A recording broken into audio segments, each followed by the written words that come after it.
Shalom adik-adik, selamat pagi adik-adik remaja GKI Sumut Medan. Kembali berjumpa dalam kebaktian minggu, kebaktian remaja pada hari Minggu tanggal 9 Agustus 2020 pada hari ini. Kita hari ini akan merenungkan sebuah tema firman Tuhan dengan tema Everybody is Different. Everybody is Different yang terambil dari surat 1 Korintus pasal yang ke-8 ayat yang pertama sampai dengan ayat yang ke-13. Kita akan mendengarkan pembacaan firman Tuhan dan penjelasan oleh Ibu Pendeta Eka Helena. Shalom anak-anak remaja GKI Sumut Medan. Kita kembali untuk mendengarkan firman Tuhan di dalam ibadah minggu pada hari ini. Sebelum kita mendengarkan firman Tuhan, mari kita bersatu dalam doa. Kita berdoa.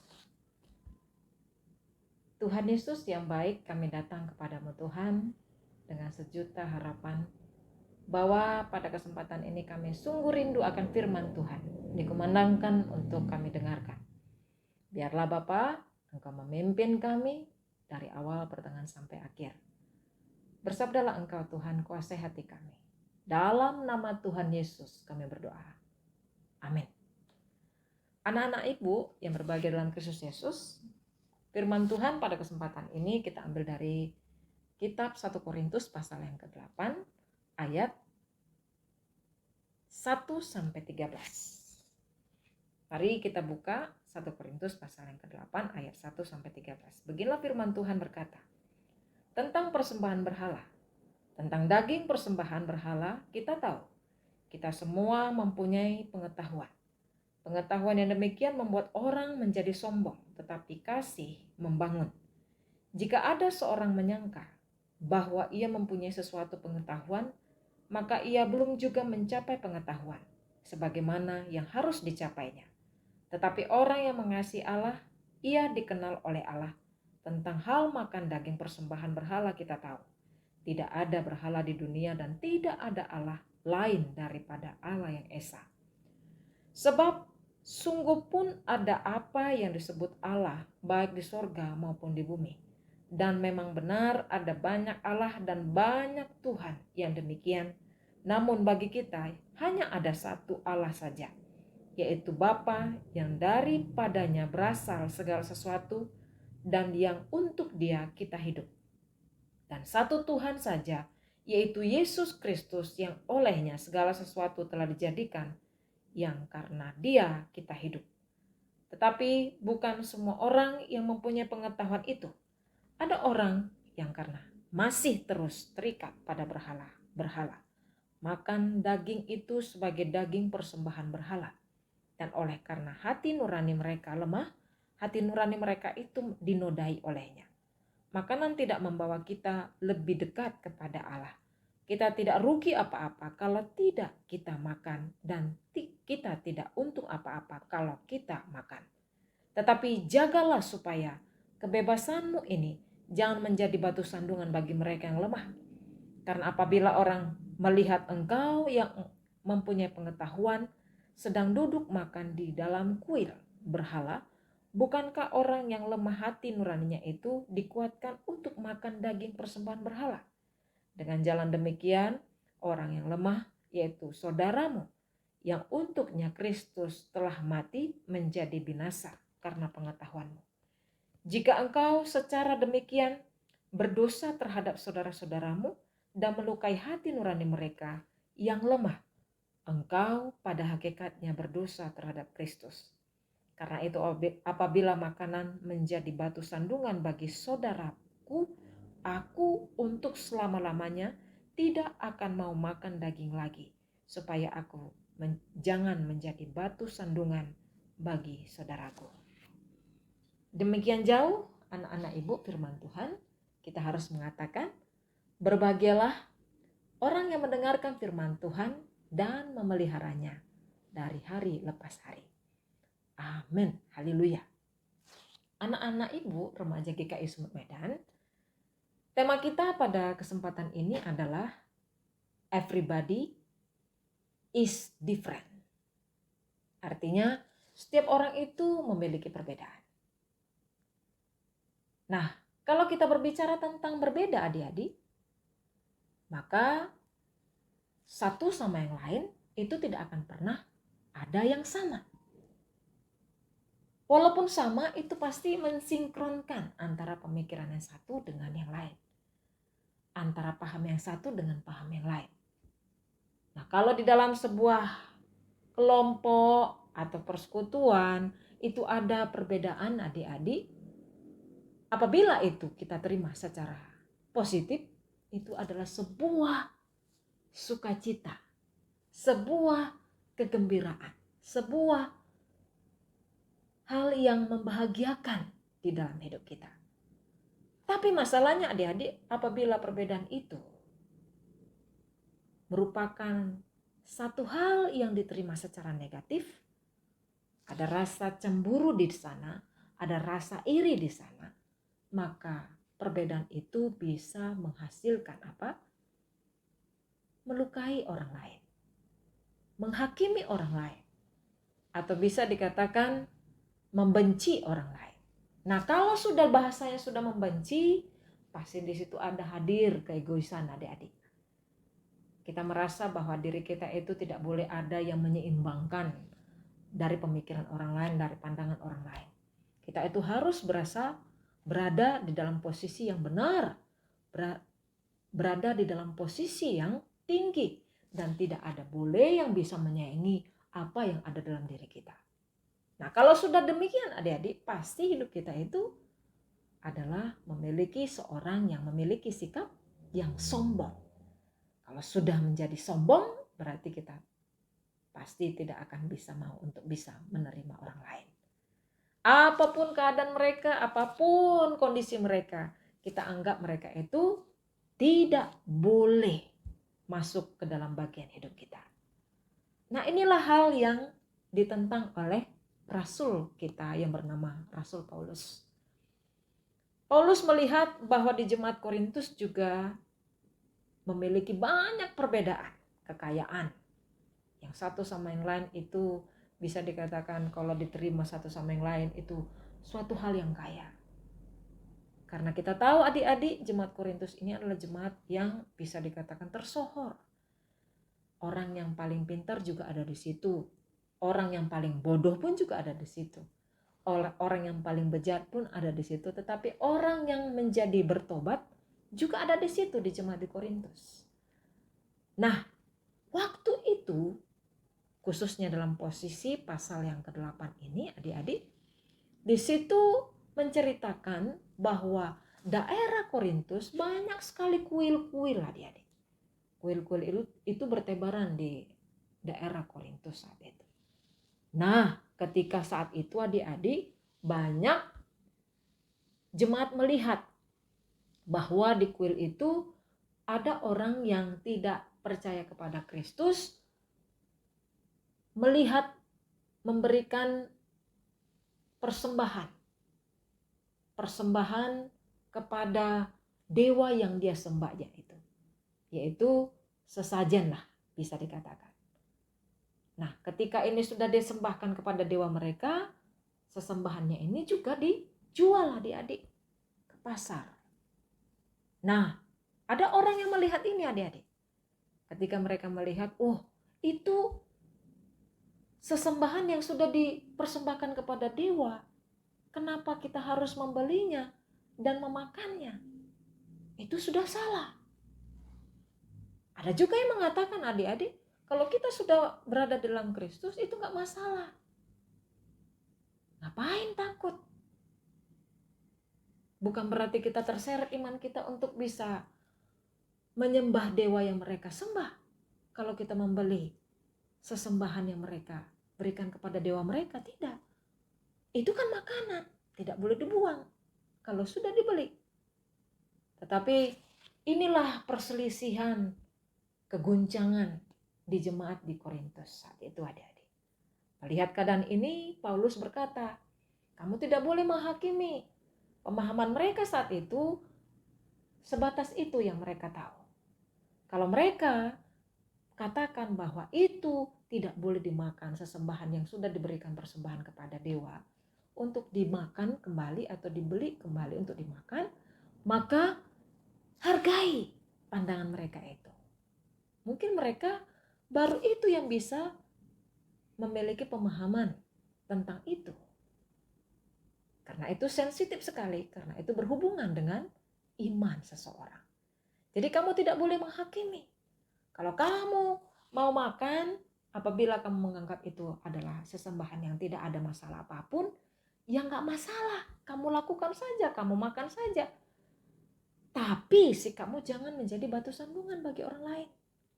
Kalau kamu sudah melakukan sikapmu menjadi batu sandungan bagi orang lain, nggak usah kamu makan.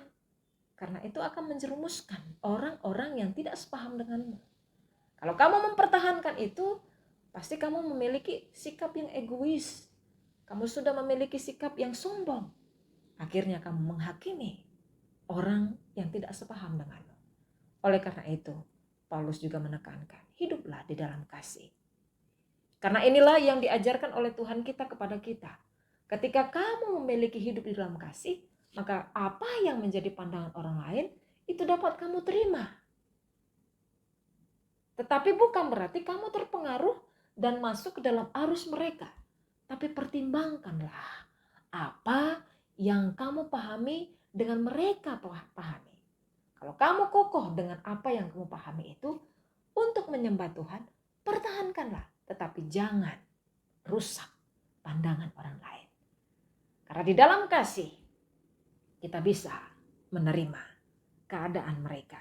Apapun yang menjadi kelemahan mereka, apapun yang menjadi pertimbangan mereka, apapun yang menjadi kehidupan iman mereka, kamu harus hargai. Itulah sifat toleransi. Jadi dalam perbedaan itu, kamu bisa pahami dan apa yang mereka sembah itu tidak kamu batasi. Seperti memaksakan apa yang kamu imani. Karena Kristus juga mengajarkan kepada kita bahwa hal mengasihi, bahwa disitulah ada kesatuan untuk mempersatukan dan bisa menerima perbedaan orang lain. Karena Tuhan kita adalah Tuhan yang penuh kasih, yang menerima kita dalam keberdosaan kita, sehingga kita dibenarkan dari kasih-Nya untuk diubahkan menjadi bagian daripada anak-anak Allah. Anak-anak ibu, kita juga harus mempertahankan itu. Stop intoleransi. Mari kita hidup bertoleransi kepada orang lain. Karena toleransi adalah lawannya intoleransi.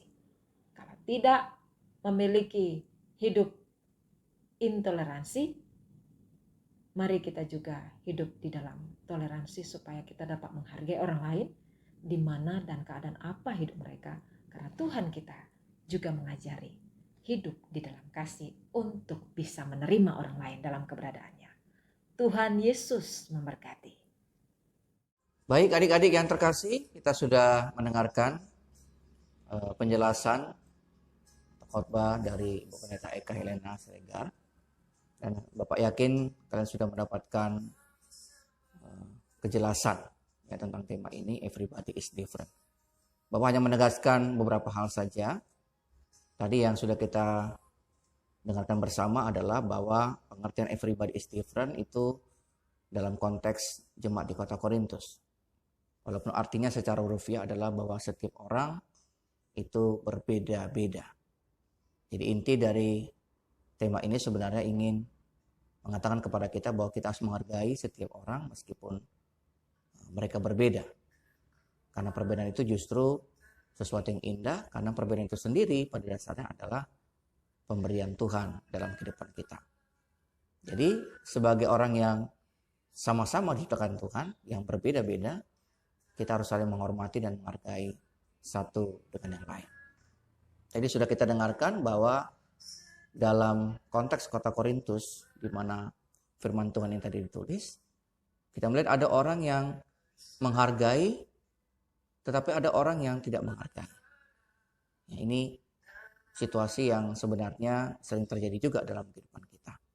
Pasalnya adalah makan makanan persembahan yang biasanya dipersembahkan kepada berhala. Ada orang yang imannya kuat, yang tidak terpengaruh, tetapi mereka diingatkan supaya mereka menghargai orang-orang yang imannya tidak kuat.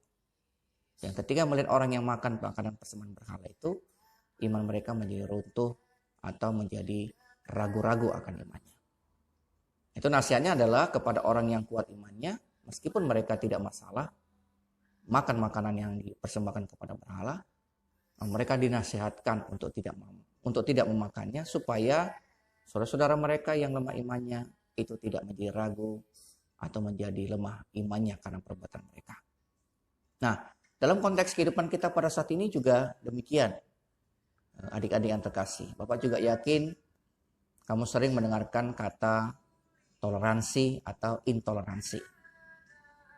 Banyak sering kita mendengarkan atau melihat perbuatan-perbuatan orang yang toleran, yang menghargai, yang menghormati orang lain yang meskipun berbeda dengan dia.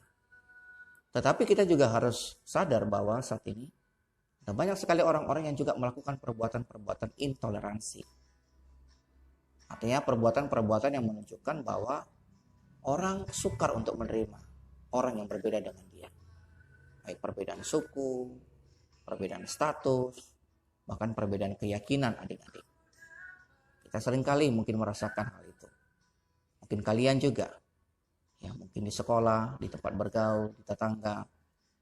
Mungkin orang tuamu pernah cerita, mungkin saudara-saudaramu, kakakmu, abangmu pernah cerita, dan seterusnya. Nah, melalui tema kita pada hari ini, kita diajar oleh firman Tuhan, dan itu yang menasihat kita pada saat ini. Supaya kita menjadi pribadi yang tidak bersikap intoleran itu.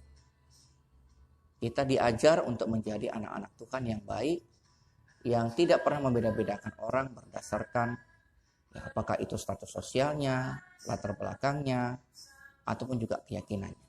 Kita memandang setiap orang itu berharga sama seperti kita. Kita dituntut untuk bersikap toleran, bukan intoleran. Toleran itu artinya menghargai setiap orang meskipun mereka berbeda. Kita sadari bahwa perbedaan itu adalah sesuatu yang tidak dapat diatur oleh manusia. Memang Allah yang menciptakan kita berbeda. Jadi kenapa kita tidak menerima? Padahal Allah sendiri yang menciptakan perbedaan-perbedaan tersebut. Nah, sikap inilah yang perlu kita tunjukkan dalam kehidupan kita sehari-hari. Berharap dalam kehidupan kalian sebagai anak-anak Kristen, dimanapun kalian berada, adik-adik, tunjukkanlah sikap bahwa kalian adalah orang yang toleran. Ya, tidak perlu iri, tidak perlu cemburu, tidak perlu menunjukkan ketidaksukaan kepada orang berbeda dengan kalian. Sadarilah bahwa memang setiap orang itu berbeda, tetapi Tuhan menghendaki kita saling mengasihi dan saling memperlengkapi satu dengan lain. Kita tidak sendirian. Di luar kita masih banyak orang-orang lain juga yang sama berharganya, dan mereka juga adalah ciptaan Tuhan yang Tuhan ciptakan di dalam kehidupan kita. Jadi hari ini adik-adik, tema firman yang sudah kita dengarkan, kiranya kita sungguh-sungguh dapat mengerti dan dapat melakukannya di dalam kehidupan kita. Ingat adik-adik, everybody is different. Tuhan memberkati kita semua. Shalom. Kita bersatu dalam doa. Bapa, terima kasih untuk firman-Mu ya Tuhan yang telah kami dengarkan pada saat ini. Kami telah mendengarkan firman Tuhan dengan tema everybody is different. Kami belajar dari pengalaman jemaat-Mu di kota Korintus, dan juga belajar dari nasihat Rasul Paulus kepada jemaat di Korintus. Ya Tuhan, kami juga dalam kehidupan kami tidak menjadi orang yang intoleran, yang tidak menghargai orang-orang yang berbeda dengan kami. Tapi justru sebaliknya, kami boleh menjadi pribadi-pribadi yang sangat menghargai perbedaan meskipun mereka tidak sama dengan kami. Karena kami sadar perbedaan itu adalah ciptaan Tuhan. Tuhan yang menciptakan kami berbeda-beda. Dan karena itu Tuhan juga ingin supaya kami boleh saling melengkapi dan mengasihi satu dengan yang lain.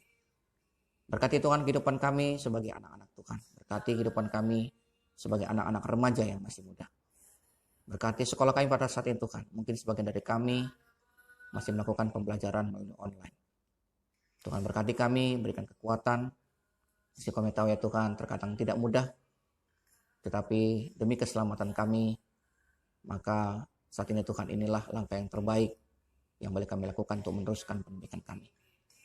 Berkati kami di dalam sekolah kami masing-masing, biar kami tetap berprestasi, tetap menunjukkan kerajinan dan keuletan di dalam belajar. Berkati juga orang tua kami yang boleh bekerja. Berkati pekerjaan mereka, berkati segala usaha yang mereka lakukan. Tuhan berkati juga kami Tuhan, berkati situasi pandemi COVID-19 yang saat ini juga sedikit banyak juga berdampak dalam kehidupan kami. Kami berdoa Tuhan supaya tidak ada satupun baik kami, teman-teman kami, atau anggota keluarga kami yang terpapar, terkena dari virus COVID-19 ini. Bagi mereka Tuhan yang dalam keadaan sakit, Tuhan sembuhkan, Tuhan pulihkan, dan mereka juga sembuh dan boleh bersuka cita karena pertolongan Tuhan. Inilah Bapa doa dan syukur kami Tuhan kepadamu, yang kami akan sempurnakan dengan bersama kami mengucapkan doa Bapa kami. Bapa kami yang di sorga, dikuduskanlah namamu, datanglah kerajaanmu, jadilah kehendakmu di bumi seperti di sorga. Berikanlah kami pada hari ini makanan kami yang secukupnya, dan ampunilah kami akan kesalahan kami, seperti kami juga mengampuni orang yang bersalah kepada kami. Dan janganlah ke dalam pencobaan, tetapi lepaskanlah kami daripada yang jahat. Karena Engkau yang empunya kerajaan dan kuasa dan kemuliaan sampai selama-lamanya. Amin. Kita terima berkat dari Tuhan, kasih karunia dari Tuhan kita Yesus Kristus, dan kasihnya Allah Bapa di dalam persekutuan Roh Kudus senantiasa akan menyertai dan juga memberkati saudara-saudara semua, adik-adik sekalian, mulai pada pagi hari ini, besok, bahkan sampai selama-lamanya. Amin. Kita nyanyikan Bapa terima kasih. Bapa terima kasih.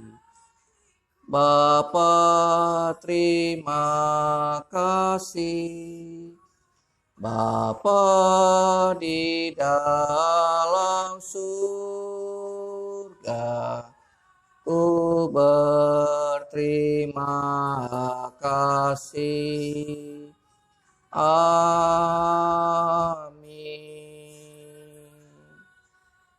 Shalom adik-adik, selamat pagi, selamat hari Minggu, Tuhan memberkati kita semua.